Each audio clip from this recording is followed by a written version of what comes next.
Today, we are witnessing a moment that demands our full attention. Israel has carried out an airstrike not in Gaza, not in Lebanon, not even in Syria, but in Doha, the capital of Qatar. This was not a strike on a battlefield.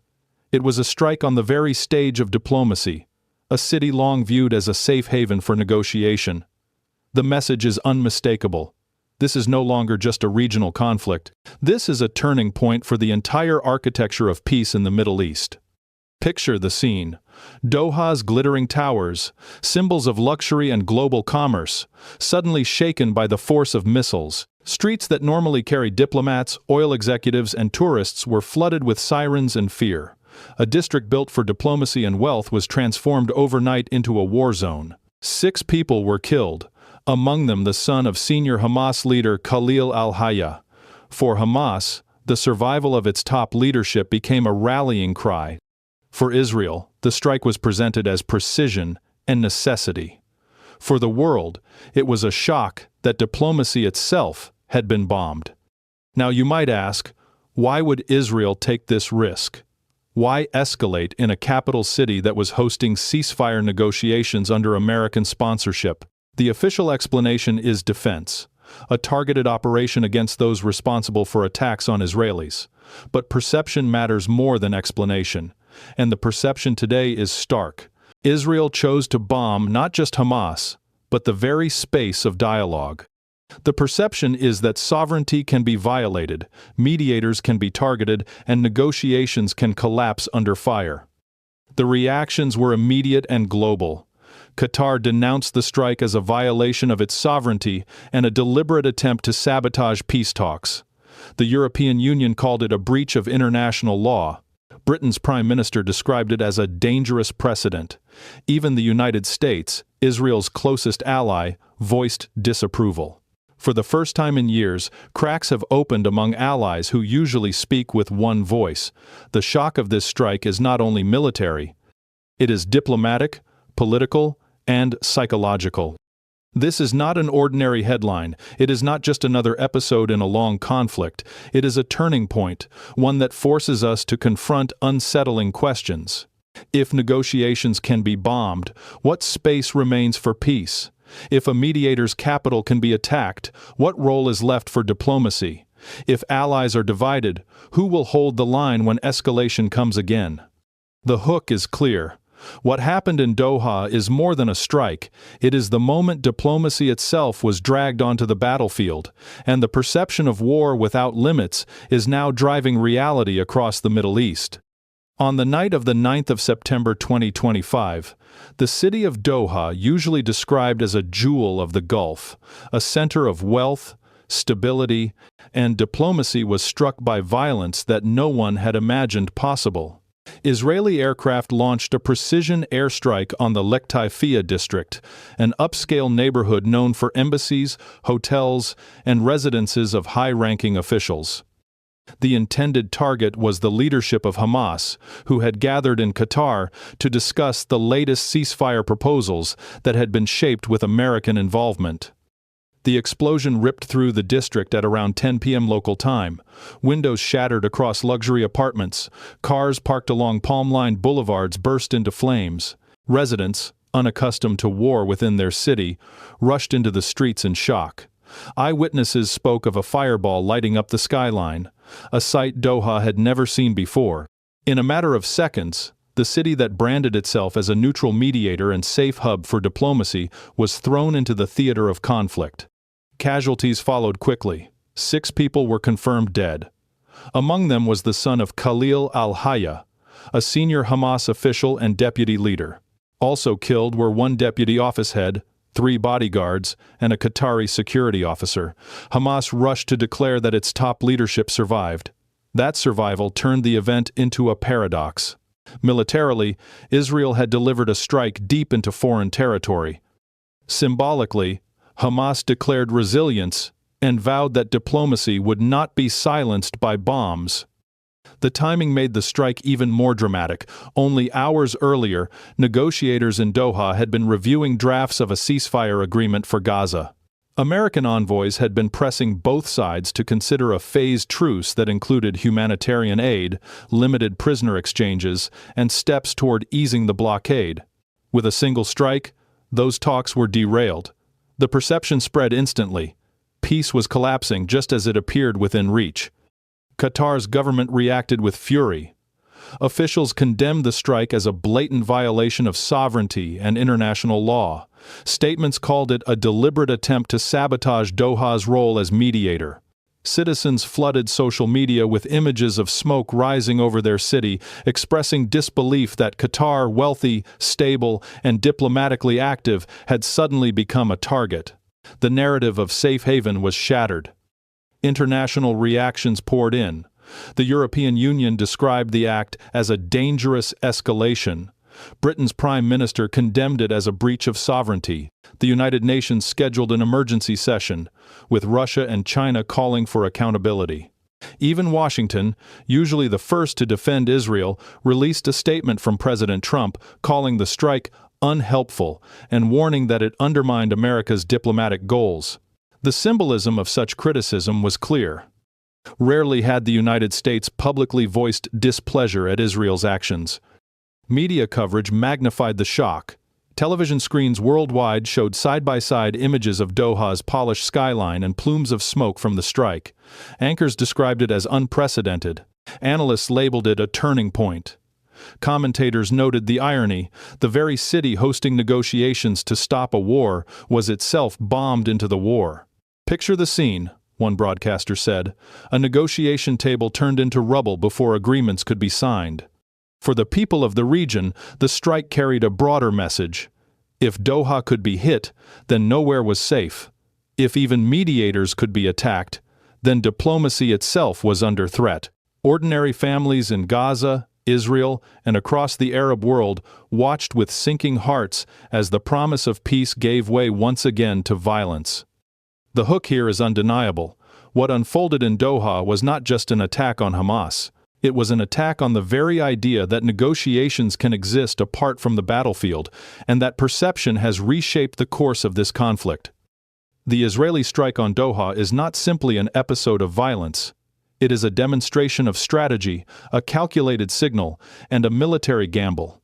To understand its meaning, we must examine the tactical choices, the strategic objectives, and the historical parallels that frame this moment. The first dimension is tactical. Israeli jets carried out a precision strike in the Liqtayefiyah district, a neighborhood filled with embassies and guarded residences. Reports suggest the strike was guided by advanced intelligence, possibly real-time tracking of Hamas leaders. Israel has long relied on a mix of human intelligence and advanced surveillance technology, from drones to signals interception. The Doha strike once again revealed how deeply Israel penetrates the networks of its adversaries. To locate and target a Hamas meeting in a foreign capital requires coordination, surveillance, and daring execution. From a military standpoint, it was a showcase of reach and precision. The second dimension is strategic.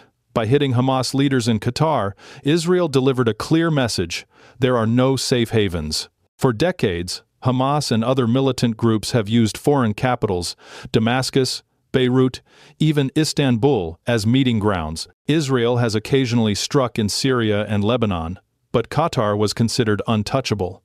By extending its reach there, Israel signaled that distance and diplomacy will not shield its enemies. Strategically, this is meant to deter Hamas and others from believing they can plan freely under foreign protection. Yet strategic deterrence can backfire. History shows that targeting leadership often produces unintended consequences. In Vietnam, American campaigns of decapitation strikes against the Viet Cong leadership did not weaken the insurgency. Instead, it hardened their resolve and created martyrs. In Afghanistan, drone strikes eliminated Taliban figures, but also fueled recruitment as families and tribes sought revenge. In Iraq, targeted killings disrupted networks temporarily but ultimately strengthened insurgents who exploited the narrative of foreign aggression. The Doha strike risks repeating this pattern. By killing relatives of Hamas leaders but failing to eliminate the top echelon, Israel may have handed Hamas a propaganda victory.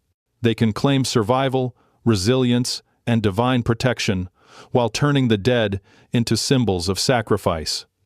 The military technology used also demands attention. Israel's ability to strike in Qatar suggests access to air corridors and intelligence cooperation that few states can match. Its F-35 fighter jets, equipped with stealth and precision-guided munitions, are capable of evading regional defenses. Qatar's air defense system, largely built with American Patriot batteries, did not intercept the strike. Whether because of surprise, electronic warfare, or political constraints, the failure of interception underscores the vulnerability of even wealthy Gulf states. This has profound strategic implications. If Qatar cannot defend its own skies, then what does that say about the balance of power in the region? This vulnerability feeds into the regional military balance. Israel has long maintained qualitative military superiority with advanced American technology, indigenous innovation, and integrated intelligence systems. Its Iron Dome protects its own skies. Its long-range strike capability extends far beyond its borders. The Doha strike demonstrates that superiority again, but also exposes Israel to new risks. Crossing into Qatar's airspace without consent is an act of war under international law. Militarily it worked, politically it may isolate Israel further. There is also the issue of escalation. By striking in Doha, Israel risks expanding the battlefield. Iran may perceive this as justification to strengthen support for Hamas and Hezbollah. Hezbollah may escalate along Israel's northern border, calculating that Israel is already overextended. Militias in Iraq and Syria may feel emboldened to launch attacks. In military strategy, escalation often follows perception rather than capability. The perception now is that Israel is willing to bomb even diplomatic capitals. That perception may encourage adversaries to test new red lines. For the United States and NATO, the strike poses strategic dilemmas. Washington depends on Qatar as a host for U.S. Central Command at Al Udeid Air Base, one of the largest American installations abroad. A strike in Doha therefore jeopardizes not just Qatar's security but also American assets. NATO allies observe this with unease.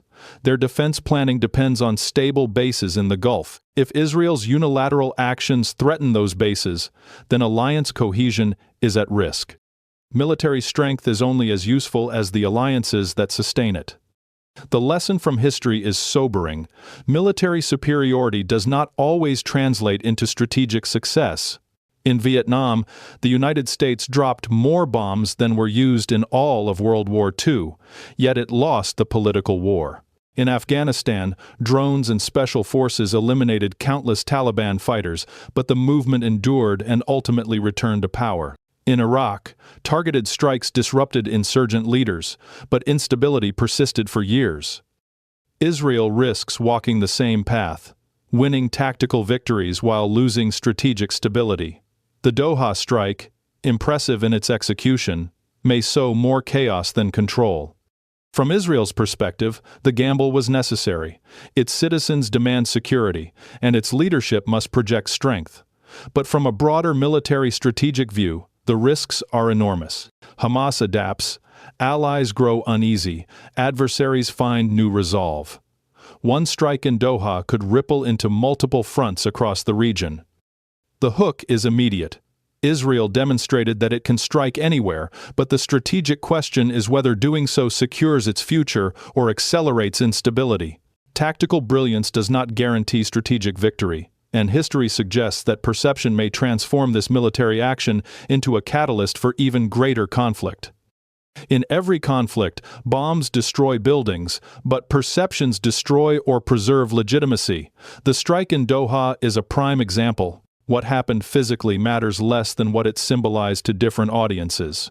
Perception now drives the reality of this war more than the actual blast that shook Qatar's capital. For Israel, the perception it wanted to create was clear. By striking Hamas leaders in Doha, Israeli leadership aimed to project an image of total reach, of intelligence so precise and military power so unbounded that no enemy could ever feel safe. This perception was directed first at Israeli citizens. For a population living under constant threat of rockets and raids, the message was reassurance. The government wanted them to see strength, to see that their military could find Hamas leaders even in a distant, wealthy capital. This perception builds short-term confidence and bolsters political support at home. Yet perception is fragile.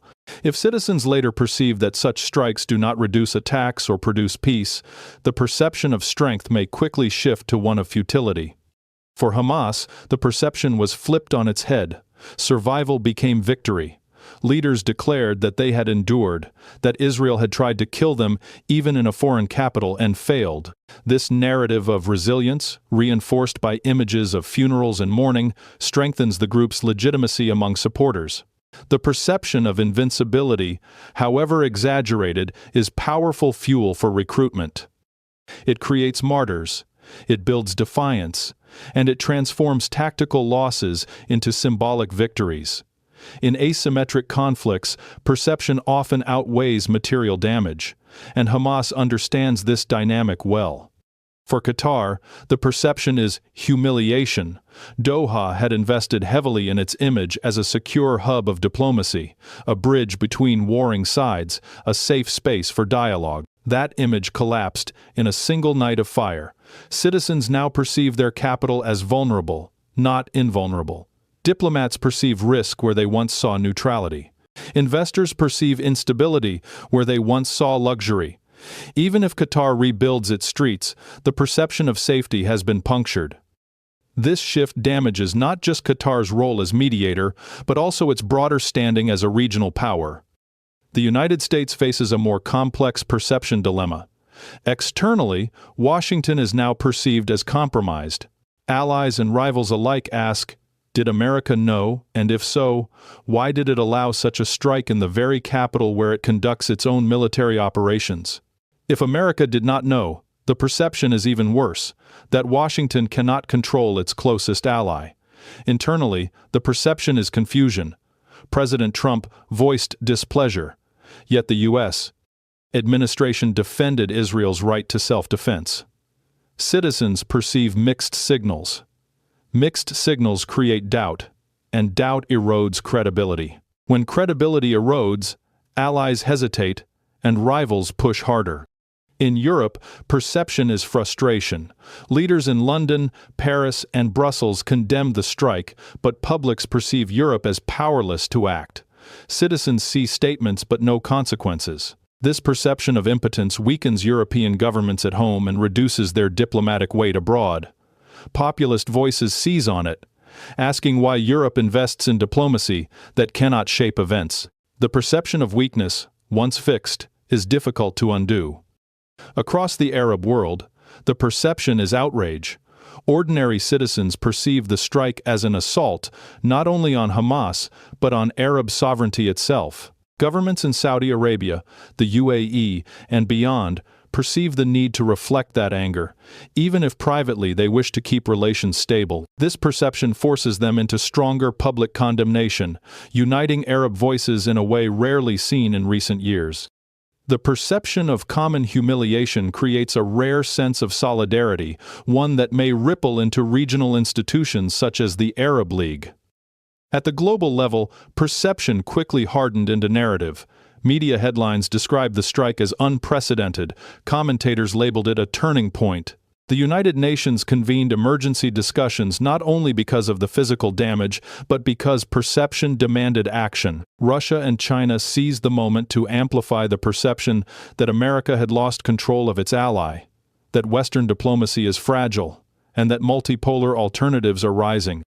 Markets, too, respond to perception. Oil prices rose not because wells were destroyed, but because investors perceived risk in the Gulf.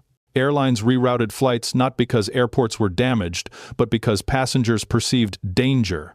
Perception alone can move billions of dollars, raise the cost of energy, and create new economic pressures. Once again, perception drives reality. The danger now is that these diverging perceptions create parallel realities. Israel perceives strength, Hamas perceives resilience, Qatar perceives humiliation, Washington perceives embarrassment, Europe perceives impotence, The Arab world perceives betrayal. Rivals perceive opportunity. None of these align, yet all will drive decisions. When each actor acts on its own perception, the result is miscalculation and escalation. The hook is undeniable. The perception that no place is safe, that diplomacy itself can be bombed, has become the new reality of the Middle East, and perception is now the battlefield that matters most. War rarely confines itself to the battlefield. Its ripples travel through markets, supply chains, and households thousands of miles away. The Israeli strike in Doha, though militarily focused, has produced profound economic reverberations that stretch across the globe. To understand these consequences, we must look beyond the smoke in Qatar's capital and follow the shockwaves into oil markets, trade routes, inflation indexes, and everyday lives. The first and most immediate impact is energy. Qatar is the world's second-largest exporter of liquefied natural gas, LNG, and a member of OPEC+. Any perception of instability on Qatari soil sends tremors through global energy markets. Following the strike, Brent crude prices rose by nearly 5% in 24 hours, moving from $83 per barrel to nearly $87. LNG futures also spiked as traders calculated that even if production facilities were untouched, risk premiums must be added. For Europe, which relies on Qatari LNG to diversify away from Russian gas, this perception of risk translated directly into higher costs. Households in Germany, France, and Italy could see winter heating bills rise by 10–15% if prices remain elevated. The hook here is undeniable. A strike in Doha reverberates into living rooms in Berlin. Oil transport is also vulnerable. Roughly 20% of the world's traded oil passes through the Strait of Hormuz, less than 300 miles from Doha. Markets immediately priced in the possibility that further escalation could disrupt shipping lanes. Insurance rates for tankers transiting the Gulf rose by nearly 12% in a week. Shipping companies, already strained by disruptions in the Red Sea due to Houthi attacks, now face new uncertainty. For Asia, where China, Japan, and India depend heavily on Gulf oil, the risk is especially acute. Higher shipping costs and potential supply disruptions threaten to slow industrial production. The hook is clear. Instability in Doha translates into higher prices in Shanghai and Mumbai. Air travel and logistics have also felt the impact. Doha's Hamad International Airport, one of the busiest hubs in the Middle East, saw a wave of cancellations in the days after the strike. Airlines rerouted flights, and passenger traffic dropped by nearly 20% in the first week. Qatar Airways, a flagship global carrier, reported losses in ticket sales estimated at $150 million in just a few days. Cargo shipments were delayed as companies reassessed risk. Supply chains that rely on fast air cargo from Asia to Europe, routed through Doha, now face bottlenecks. Electronics, pharmaceuticals, and high-value goods are particularly affected. The hook here is immediate. When diplomacy is bombed, commerce is delayed. Tourism and investment are not immune. Qatar has poured billions into branding itself as a safe hub for sports, culture, and finance. The 2022 World Cup was the crown jewel of that effort. Yet perception of safety is crucial for tourism, and the images of fireballs over Doha cut directly against that brand. Hotel bookings dropped, international conferences were postponed, and foreign investors began to hedge. The Qatar Stock Exchange fell by nearly 7% in the week after the strike, wiping out billions in market capitalization. Neighboring markets in Dubai and Riyadh also dipped, reflecting regional contagion. For Gulf economies that rely heavily on investor confidence, the strike has reintroduced volatility they had worked hard to overcome. Inflation is the broader global concern. Oil and gas spikes feed directly into transportation and food costs. The International Monetary Fund estimates that a sustained $10 increase in oil prices can add 0.5 percentage point to global inflation. With global inflation already hovering around 5% in mid-2025, any additional rise squeezes households further. American consumers see higher gasoline prices at the pump. European families pay more for heating. African and Asian importers face higher costs for fertilizer and food staples. Inflation is not abstract. It is the difference between a family affording a week's groceries or cutting back. The hook here is undeniable. A strike thousands of miles away empties wallets worldwide. Another layer is financial markets. Investors flee uncertainty, and safe haven assets like gold and U.S. Treasuries immediately rose. Gold prices climbed 3% in 2 days, reflecting a surge in demand for stability. Emerging market currencies weakened as capital flowed out.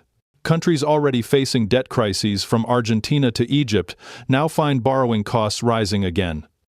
The strike in Doha thus compounds existing global vulnerabilities, adding stress to economies already struggling under high interest rates.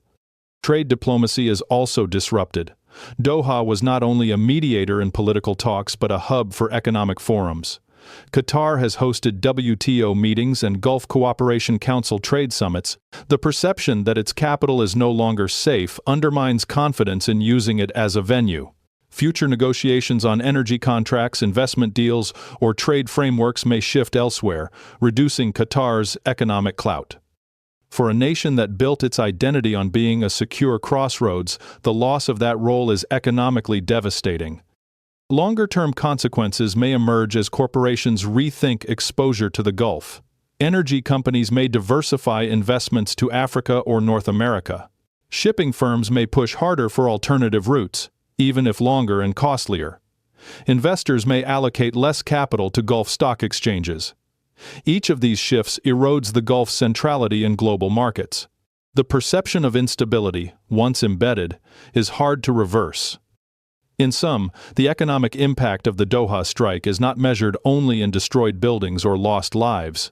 It is measured in oil futures, canceled flights, spiking inflation, shaken markets, and disrupted trade. It reminds us that globalization connects every port, every household, and every paycheck to events far away. The hook here is undeniable. A single strike meant to kill a handful of leaders has instead unsettled energy markets, disrupted trade, raised costs for families, and deepened the sense that no corner of the global economy is immune from the instability of war. The strike in Doha was not only a military act. It was a political earthquake, shaking the foundation of alliances that have shaped the Middle East for decades. To understand its true impact, we must trace how it altered relationships between Israel and its allies, emboldened its adversaries, and accelerated the global drift toward multipolarity. The first alliance under strain is the one between Israel and the United States. For decades, this partnership has been the cornerstone of Middle Eastern security. Washington supplies billions in military aid each year, provides diplomatic cover at the United Nations, and coordinates intelligence. Israel, in return, serves as America's outpost in a volatile region, yet in the wake of Doha, cracks are visible. President Trump publicly criticized the strike, calling it unhelpful and damaging to American diplomatic goals. Rarely has a U.S. president used such language. For Israel, this is a warning. If Washington begins to perceive Israeli actions as undermining its broader interests, then the political cost of unconditional support rises. The perception of divergence weakens the alliance, even if the material support continues. The hook is clear. The strike revealed that even the strongest alliance has limits. For NATO, the implications are troubling. Qatar hosts the Al Udeid Air Base, home to U.S. Central Command and a hub for NATO operations in the Gulf. By striking in Doha, Israel indirectly endangered an ally's military infrastructure. NATO members must now calculate whether Israel's unilateral actions threaten their own security footprint. European leaders, already uneasy about the humanitarian toll in Gaza, see the Doha strike as reckless. Politically, this erodes trust within the transatlantic community. Alliance solidarity, already strained by differences over Ukraine and defense spending, now faces a new test in the Middle East. Europe's position deserves special attention. The European Union has long sought to balance support for Israel's security with advocacy for Palestinian rights. The Doha strike makes this balance harder to sustain. Public outrage in Europe is mounting. Governments in London, Paris, and Berlin condemned the action, but their inability to influence Israeli behavior highlights their weakness. Politically, this weakens the EU's credibility as a global actor. Strategically, it may push Europe closer to advocating for multipolar solutions, seeking coalitions with non-Western powers to check Israeli actions. The hook here is undeniable. Europe perceives its impotence, and that perception weakens the Western bloc. In the Arab world, the strike has had an unifying effect. Saudi Arabia, the UAE, and Kuwait condemned the action. Even states that had explored normalization with Israel through the Abraham Accords now face public pressure to distance themselves. Political legitimacy in the Arab world is tied closely to the perception of defending sovereignty. By striking in Doha, Israel inadvertently forced Arab leaders to adopt stronger anti-Israel positions. This could freeze normalization talks and strengthen pan-Arab coordination in international institutions. The Arab League, often fractured, now perceives a shared humiliation. That perception could transform into coordinated political action. For Qatar itself, the political fallout is profound. As mediator, Doha had built influence by hosting talks between adversaries. The strike stripped that role of its credibility. Politically, Qatar may realign, deepening ties with Turkey and Iran to protect itself. Strategically, it may leverage its LNG exports to pressure European states into stronger condemnation of Israel. The balance of alliances in the Gulf is shifting, and Qatar, once a bridge, now risks becoming a front line. Adversaries of Israel have seized the moment. Russia immediately condemned the strike, framing it as proof that Western diplomacy is collapsing. Moscow benefits politically by presenting itself as a defender of sovereignty, contrasting with Washington's perceived double standards. China also gains. As the largest buyer of Gulf energy, Beijing positions itself as a stable partner, not a destabilizer. By supporting Qatar diplomatically, China strengthens ties with a key energy supplier while undermining American credibility. Iran, for its part, perceives justification to expand its support for Hamas and Hezbollah. Politically, Tehran argues that if Israel can strike in Doha, then resistance must expand everywhere. Strategically, Iran benefits by rallying Arab anger behind its long-standing anti-Israel message. The hook is immediate. Israel's strike empowered its rivals more than it deterred them. The global context is also shifting. For decades, the world was defined by U.S. dominance and Western-led institutions. Today, multipolarity is emerging, and the Doha strike accelerates that trend. Countries in the global south perceive the event as another example of Western hypocrisy. When Russia invaded Ukraine, sovereignty was defended with sanctions and outrage. When Israel bombs Doha, Western responses appear muted. This double standard fuels calls for alternative structures, BRICS expansion, regional financial systems, and new security pacts. The strike thus does not only reshape Middle Eastern alliances but also strengthens the narrative of a world moving away from unipolarity. Israel may claim tactical success, but politically it risks strategic isolation. America is uneasy, Europe is frustrated, the Arab world is united in outrage, Russia and China are opportunistic, Iran is emboldened. The perception of Israel as reckless is spreading. And perception, once hardened, drives alliance behavior. The hook is immediate. The strike in Doha has not only tested old alliances but accelerated the birth of new ones, proving that in today's world, bombs may shatter buildings, but it is political realignment that reshapes history. As we draw this analysis to a close, the scale of the Doha strike becomes undeniable. What Israel presented as a precision operation has instead revealed itself as a turning point for the region and for the global order. The strike was more than an explosion in the night. It was the collapse of assumptions that diplomacy could remain insulated from war, that alliances would remain solid, and that sovereignty in wealthy capitals was untouchable. Consider what we have traced. Militarily, Israel demonstrated its reach but failed to eliminate top Hamas leadership, handing them a symbolic narrative of survival. Strategically, it reminded the world that even advanced military action can create as many enemies as it removes. Psychologically, perceptions diverged so dramatically that reality itself fractured. For Israelis, strength was the message. For Hamas, resilience was the claim. For Qatar, humiliation was the experience. For the United States and Europe, the perception of helplessness grew.